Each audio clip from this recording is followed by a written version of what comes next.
I hit the wrong button. Let me try this again to make sure we have audio. Ah, the joys of live streaming. Sorry about that. Welcome. How are you, Miss Henderson? Doing well. Just glad I'm not the one controlling all the video stuff right now. Yes. And it does sound like we have audio. So, welcome everyone. It's been a while since we've done this. We Very started long this, time. I think 2 years ago, and we called it Two Blind Mice as two former recovering Dynamics GP consultants, learning Business Central and trying to figure things out and just, kind of feeling like we're bumping around blind. But what do you want to talk about today, Tanya? I think we're going to talk about the Wave 1 2023. Trying to remember what we were actually speaking about today. Yes. So we're going to share just a few of the interesting features that we found in the 2023 Wave 1, which starts rolling out, I believe general availability rolls out April for some features, but it's going to be phased in or phased out, whatever. The features will come out from April through September, if I'm remembering correctly. Yep. So And don't let's, forget, if your partner doesn't contact you about it, they should. Or a lot of times, what we do for a lot of our customers is we try to make sure that we do not roll it out April 1st. We try to push those off. So if you don't want to be updated, you need to make sure you contact them so that you can say, hey, can you push that out for me? We that like to is do that. excellent advice. And in Mhm. general, how might a customer or partner do that? How would I push the How would update? you schedule that? Yes.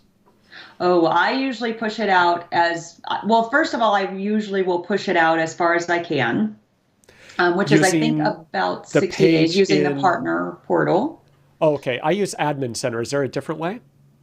Well, I log into the partner portal all the time, so I don't know. That's how Okay. we do it. We push all of those out, then we let our customers know, hey, here's the features that are coming up.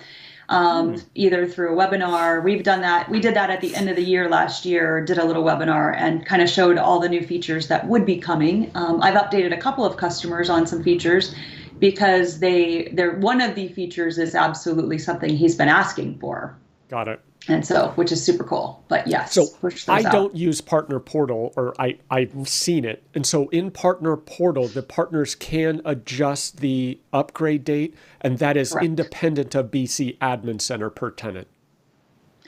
Yes, correct. Nice. So we Okay. see all of the customers there. So we just make sure we go in and we verify, what, people's capacity. We verify, a lot of times we'll say, hey, you have these users. Do you still need these users? So we go back and kind of do a little bit of cleanup, usually about kind of quarterly. We've started doing Nice. that. Mhm. Okay. So that's fantastic. I didn't know about that. Mhm. And cool. So where am I? Hold up.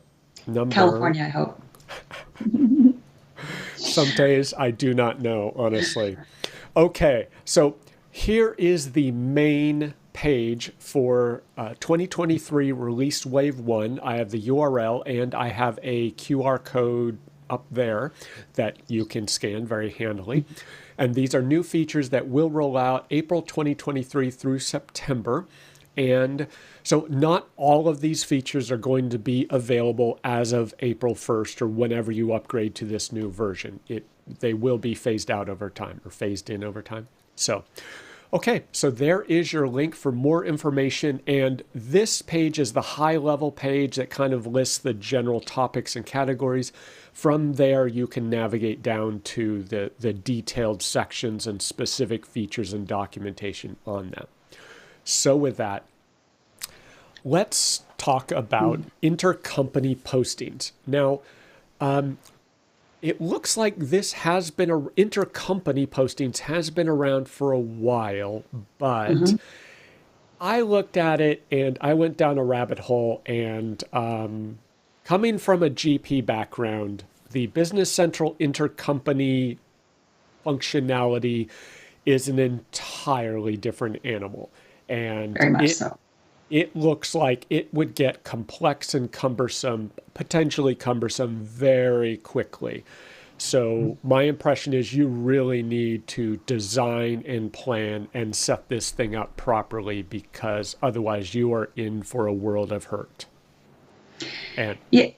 And go that ahead. feature, it's funny because, I think in GP, I had customers who kind of asked for the features the way that BC has it, where you set up a customer and you have a vendor and you have to link them and you got to see the chart of accounts on one side versus another and all of that. And it's funny because GP intercompany is very, very different. Yep. And I think GP intercompany is absolutely way better than BC's intercompany. And Yeah. it's really what customers need. And there is a ISV out there that their product, one of their big products, has an intercompany module in it. And they actually did like a lighter version of that with the Oh, okay. intercompany. Yeah. So Nice. now you don't have to buy the entire suite. You can just buy the intercompany from them now too, Ah, okay, got it. And which is so awesome. And I it's more can like GP. understand I could rationalize and justify the design of the Business Central intercompany postings feature Mm-hmm. for a very complex environment with Mm-hmm. complex functionality and multinationals, and you have geo account mappings. But whoa, from a Dynamics GP customer perspective, it's It's too pretty much. involved. It's overwhelming. And so Yep. so this feature is not the introduction of intercompany posting or really changing it fundamentally as far as I could tell. It is simply improving the setup process through a consolidated page, so to speak. And that Right. page is actually showing up as a link in the BC search. There's two of them, you'll notice, and you can enable it through feature management. But yeah, it was too messy for me to even touch. But this is something they mentioned. I dug into it, and it is not an enhancement as far as I could tell to intercompany overall. It is Mm-hmm. simply trying to make the setup process simpler through one page rather than 5 different pages that you got to go find yourself. So Right. I would say if you were considering intercompany functionality in Business Central, you really need to have an expert walk you through that and make sure you do it right. Otherwise, you're going to get in trouble. But, And yeah, I would suggest the other ISV that's what I would do personally, just because, well, like I said, we come from the GP background. yep. So GP is just so easy with here's my, destination account, here's my originating, it's originating company, destination company, your do to do froms, and that's all you have to do. And Yeah. that ISV, the window looks almost identical to the GP. Now, So it's probably not a secret. We're discussing binary streams yeah, product, right? yeah, So now the one previously, my understanding was the intercompany functionality also worked with the MEM, multi-entity management correct. functionality. Does the Yep, new version not require MEM at all? correct. That is And does correct. it work across different companies in BC, or is it all within one company? I believe it's going to go across multiple companies. I Okay. haven't looked at it in detail for that Okay. purpose because I've always used it with MIM, but I Right. believe that's probably we're getting ready to go to Because dinner with binary streams, so we'll find out the right. answer to And that's a it. fundamental difference, right? One company Hmm. with MEM versus a potential multi-company Right. intercompany scenario in BC. That's a different can of worms for BC. So it Yeah. will be interesting, and we can ask about that to learn more. But Right. given what I saw of intercompany native BC functionality, I think there is a need for something simpler and easier to use for those Wait a customers. minute. I told you that like 2 years ago. I wanted Yes, you to build this for me, and I and you told you, wouldn't do no, it. I am not going to build this because I that is know. horribly complex, and I do I not want know. to torture Yep. myself. So yes, I know. okay. So There's absolutely a need, and now you see why. yes. Yeah. Um, They are doing functionality changes on intercompany, though. I will say Okay. that, over the last few waves, they've done some like automatic posting in the destination company for transactions and things like that. So, I mean, they have definitely done some enhancements, but I would agree with you. This one's not really an enhancement. And when you say they, Business Central Microsoft core or functionality, got it. Business Yeah. Central. Yeah. So Exactly. some enhancements have occurred with intercompany postings, but fundamentally the setup looks very complex. Yeah. Okay. Next up, this Yeah. may not sound exciting, but for Dynamics GP users, I think this is kind of a big deal. Yep. Dynamics GP has had statistical accounts forever, and in GP we call them unit accounts. And so whether that's head count, square footage, units tracked, whatever from month to month, customers routinely use this, whether for later reporting or for allocations, you name it. And so many customers coming to BC would say, wait, I can't even have a unit account? Like, are you serious? Yeah. They were kind of surprised by that. So it appears this is now being added. As far as I could tell, this is a brand new feature for statistical accounts. Numerical data for general ledger transactions to be used for analysis. Go ahead. So the only question I will have, or I hope Microsoft is watching this, but or somebody is going to watch this, is that using those statistical accounts and allocations, because that is a big thing in Yeah. GP.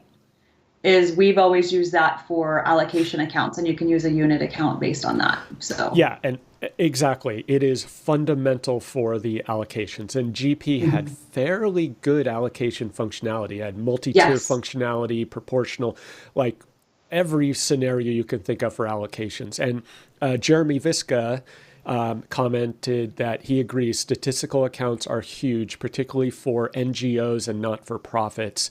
As he mentioned, they're also vital for allocations of costs. So yes, if you're allocating by headcount, by department, whatever those units are where you're doing cost allocations, huge, Yeah. huge deal, essential. So it's one of those things where you're like, wait a minute, why doesn't it have it? How did organizations do this previously? But They now, used a extension because got we it. have multiple customers who do have this, Ah, and we used there's a couple of different statistical account companies out there, or ISVs that are out there. And the other thing that we did, if they only had like a few unit accounts, and Sean Dorward's the one who kind of taught me this quite a few years ago, which was having two accounts and putting the accounts at the very bottom, just like a Z account or something. So it's at the very okay. bottom. And then what you would do is when you did that journal entry, you would do a journal, it had to be a balanced entry. So you would do the balanced entry there. And then you could use ignore that other account and then use that one account. So it was a workaround, but Yeah, yeah. painful. I'm interested to see how Microsoft is doing the tables for the statistical accounts, because I know the third party ISVs, the tables are a little funky Okay. with amounts versus quantities and those types of things. So I'm interested to see the data behind it too. Yeah, and Yeah. I don't even know, does BC have allocation functionality? It does. Well, yes, you do in the recurring journals area. And So you can allocate. hopefully, It doesn't really have allocations like GP had allocations, though. okay. Yeah. And so that would be the next step is allocation Yes. functionality that ties into these statistical accounts as dependencies Correct. and calculations. So, Yep. okay. And Yeah, since it says analysis, I'm thinking that they probably didn't do that allocation functionality yet. I always say yet. That's what it looks got like. it. But that could, yeah, I mean, allocation, yeah. You could report off of statistical accounts and spread costs in your report, but if you want Right. to book your allocations in the GL, yeah. Yeah. Okay, All next right. up, we have review general ledger accounts easier and faster. I know this is an exciting topic that you love, so I will let you take this one. Well, yeah, and keep in mind, we haven't necessarily seen all of these features yet, but We actually literally have touched not them. seen any of these No. features yet, actually. So yeah, I actually tried to do an environment this morning. I was like, oh, dang, they're not available yet. But what this will allow you to do, which I think it'll be a really cool feature, where you can go through and you can, like, as you're going through and analyzing your data, and trying to balance things, you'll actually have a little checkbox, I'm assuming, there that you can mark it as you've reviewed that. And so then the awesome thing about it, you could use it in a list table, right? And say, only show me the things that I haven't marked as reviewed yet. So then as you're doing the analysis and trying to balance things, it make it a lot easier. And Cool. you can I think it did say too, that you can go back and you can mark like all your old stuff as reviewed. So in, again, all of those list pages, you'll be able to, make it a lot easier and smaller. And I guess I am not a geoanalysis person. I don't usually deal with that. But I had customers in the GP world. They were exceeding the capacity of Excel for their GL analysis because they had so many entries. So I am curious how this will work with tens of thousands of entries. And I assume a customer is going to need some bulk selection capability. Right. But Yeah. BC often has built-in filtering on these list pages. So hopefully they Correct. can slice and dice and filter and auto-select and mark them And it as looks review. like that's what they're saying, that you can set the Yeah. old entries to reviewed so that if you have large data sets, that you're not dealing with the large data set. Yeah, mark them as reviewed in bulk. So, okay, pretty cool. I Yeah. could see that being handy because that just saves you the step of pushing it out to Excel. Yep. Agreed. Nice. Okay. Yeah. This is for AJ. My AJ, not the AJ that we know. But I do accidentally email AJ all the time. He's always like, "Not my meeting, Tanya." Um, so yes, I had a customer who this drove him absolutely bonkers, and he used to post his entries wrong all the time in inventory. And so he's like, "Why is the inventory journal entry the only place that I cannot preview my posting? This is insane." Interesting. So, And yeah. we also saw those in the GP world. Like one module would be one way, the other module would be different in certain areas, and it was clearly they were developed differently or acquired, and so there were inconsistencies. So that's nice to see. Yes. Yeah. So this one's super small, but it's actually probably, in my opinion, one of the bigger features that we need for sure. Very cool. Yep. Okay, All nice. right. And customer This one vendor I'm posting interested in. groups. Okay.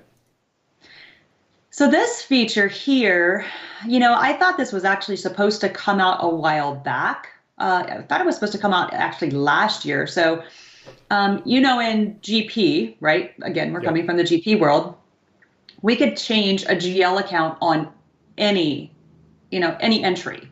Not that is that good or bad, I don't know. But, like if I was doing a payables transaction and I wanted to hit a different AP account, I could do that, right? In BC, you cannot do that. And when you put the transaction in, the vendor posting group, and everybody hates posting groups for some reason. I think they're pretty simple. It's just an extra kind of step, really, for assigning your GL accounts. But the vendor posting group is actually grayed out on your invoices. So you can't change the vendor posting group. So my assumption of this feature is that that field will no longer be grayed out. From what I'm reading here, that's what I'm thinking, is that field will be available for you to change. So that now if I'm going to change the GL account, you don't necessarily have the ability like you do in GP to just go to the distributions and change the account. You're going to have to change the posting group on that particular invoice, and then that will change the GL account. That's what it looks like to me anyway. Which, honestly, having seen some nightmares in the GP distribution world, I cannot complain about controlling the accounts through posting groups and also controlling these alternative accounts through alternative posting groups. I've seen some just mind-boggling GL out of balance situations because people just grabbed a random account and posted balances to it. Yep. So this is kind of cool. So you could have your primary posting group, your secondary posting group, and those hit two different AP accounts. Now, what Right. about expense accounts? If I'm entering an invoice, can I hit any expense account I want, or is that always controlled by posting group as well? No, your expense account is, I mean, if you have an inventory item, right? My inventory, when I'm doing an invoice or a purchase order, whatever, my GL account will come based on my type there. So if Okay. I have an item, it's going to go look at my items for the Oh, GL account and there's a GL or account GL. type as well. Right. Right, on the line level. Okay, got it. Right. And if it's a fixed asset, then it's going to go look at the fixed asset posting group for that. So you Right. you don't have the ability, like, again, like you do in GP, to just say, okay, I'm going to choose this item, but I'm going to change the GL account. So, Okay. And yeah. sometimes in GP, we'd have $1,000 vendor invoice that needed to be distributed to three different expense accounts. Is Right. that also possible in BC? Well, yeah, you would just do three Three different lines. lines. Okay, got it. Right. Got it. Yeah. And a lot of times that's how you can do the allocations for to different departments or dimensions, right? So you would just put it to those different dimensions. You have to do three lines, Got which it. is really Okay. not any different than GP. It's Just like it's on the distributions. main Yep. screen. Yeah, it's on the Yep. I main actually screen kind of like instead of that. having to. I do too. So I do. Jeremy has a question back on the item journal preview. He asks, good question. I wonder if the item journal preview posting will show the effect of posting this on average costed items. That is interesting. So, like, will it show the resulting average cost? I don't know. Okay, so my question would be the average cost. So if I'm doing an adjustment here. So he's saying if it's an average cost, if I say that it's a $5, if it's going to come up and say I'm doing a quantity, right, of 3, I can't remember if that field actually has, I believe it has a cost on it. I think it does. Yeah. And Ted Johnston is in the chat. He's saying, seems unlikely given that average cost is way too complex. And that would be, even in the GP world, average cost was very complex. It went and back calculated based on the date. So, yeah. Jeremy, that could be on your app source wish list. There you go. Okay. And then Ted says posting groups are generally used to control posting to a GL that has a subledger associated. Yeah, so you control your AP account. Right. That makes sense. Yep. Yeah. Agreed. Okay. So, I'm looking at my next slide and it looks like I forgot to finish it. But what I'm going to do is he just finished them right before we did this session. So this is a back-to-back call for me, right? So this QR code, I believe, links to the feature for the purchasing remit to. And the reason we're discussing this is not a 2023 Wave 1 feature, but from what I can tell, it's a 2022 Wave 2 feature. And the reason we're talking about this is because Tanya and I had the distinct pleasure of discovering this feature. We were vaguely aware of it, but we had never used it or let alone programmed against it in a customization. So let's see if I can do this on the fly. Studio 4. Okay, so let me see if we can make this visible. I'm going to turn on this info box, which I normally never do, just to make this bigger. So here I have a vendor card, and you're thinking, okay, no big deal. Well, my understanding is historically on the vendor card here, we would have address and contact, and that would be the vendor's main address. So if I go to, in the US, my apologies, if in the US, my customer needs to send a payment to this vendor, they might print a check, which is this piece of paper with ink on it that says that I'm going to send you money, and that goes in an envelope, and a horse takes it to their address and delivers it to their business on Pony why Express. on earth would you use those? I know. We're not in Canada. Yes, we also chisel For on your rocks here for documentation.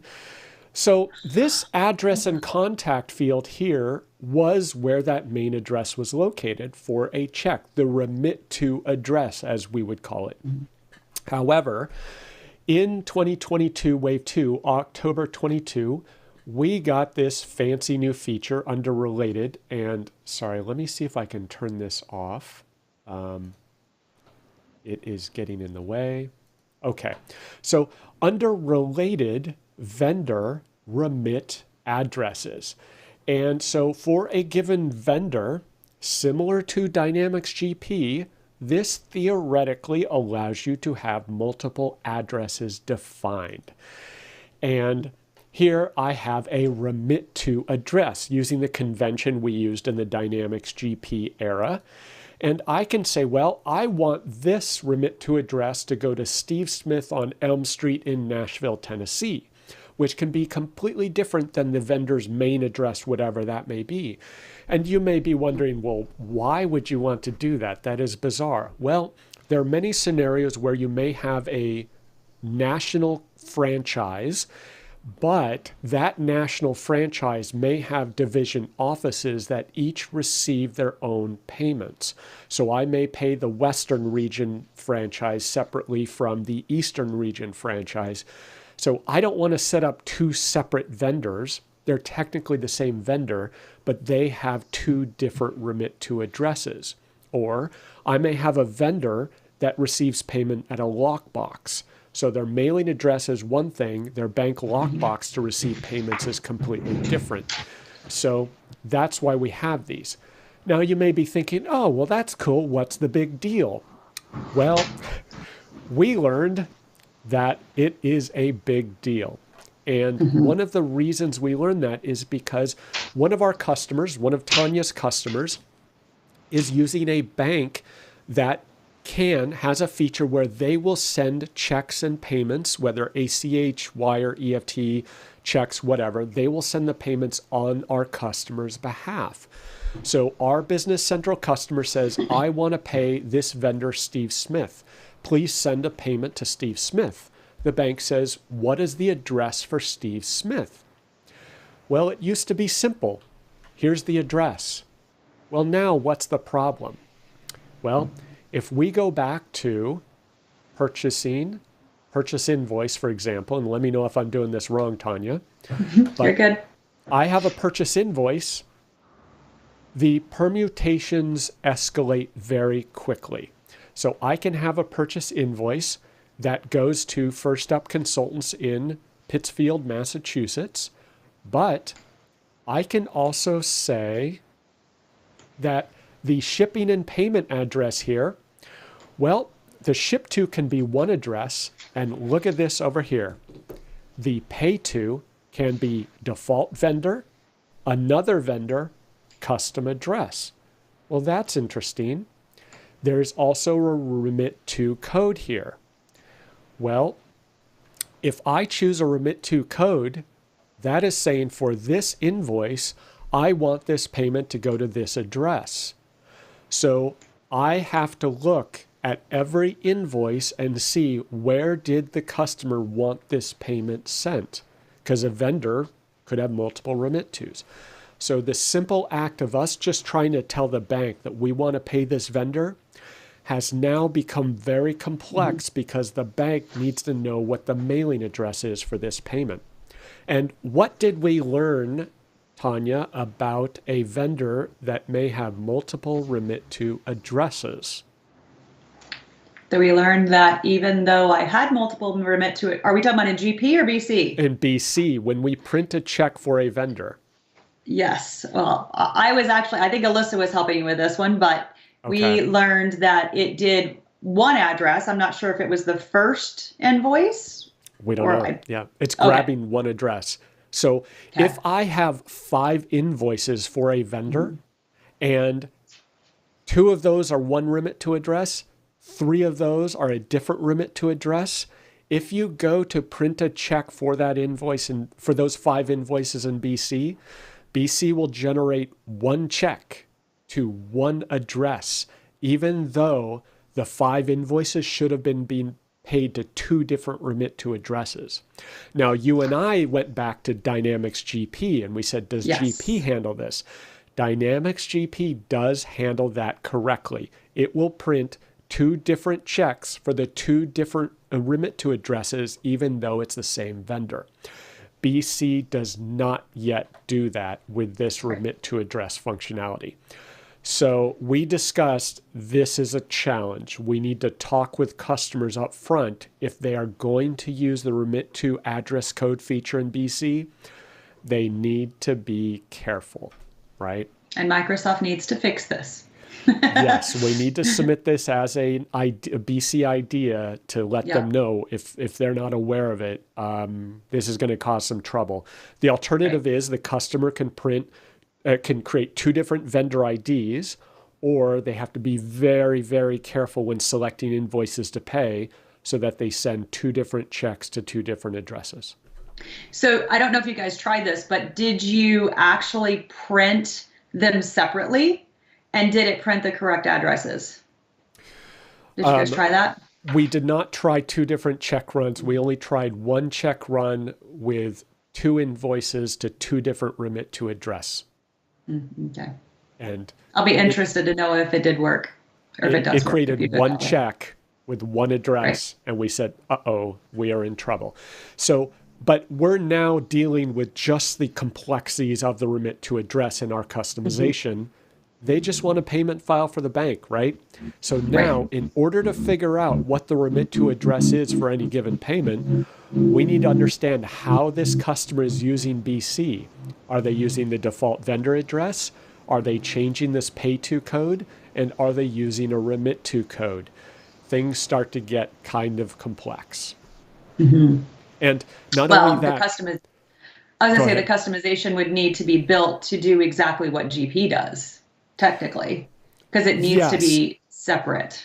And so the problem we have is, well, there are 10 different permutations we could handle that will destroy our budget for this project. So our only practical option is to understand how the customer is going to use BC, and we will code the customization accordingly. Because we don't have 100 hours to code every address permutation. Because in addition to all this invoice stuff, on the payment journal, the pay to code can also be changed on every line there. So things can get really messy really quick. So, although that was not a 2023 Wave 1, we thought we'd warn our awesome listeners audience and let them know. Yes. Let's catch up on chat. Let's see. Jeremy says, remit to is a nice alternative to having each branch as a vendor. Yes. Customers do not want to have 57 vendor records for every single remit to address. So it is necessary. We use that a lot in the Dynamics GP world. Let's see what else. Ted jokes, easy customization. Just remove the remit to option. That field's not available. I'm sorry. And then Jeremy makes a point that is near and dear to your heart, Tanya. I wonder how messy it gets when the check goes multi-page. Oh, that's my favorite feature right there. Yes. Feature. Yes. Feature. So, okay. And so with that, those are just some of the highlights that we found in 2023 Wave 1 based on a quick glance. We thought we'd share, and obviously not comprehensive, but we are interested in seeing how these roll out over the next 6 months. Okay. Awesome. Any closing thoughts? No, just be ready. Okay. Okay. Thanks everyone for joining, and we will catch you later.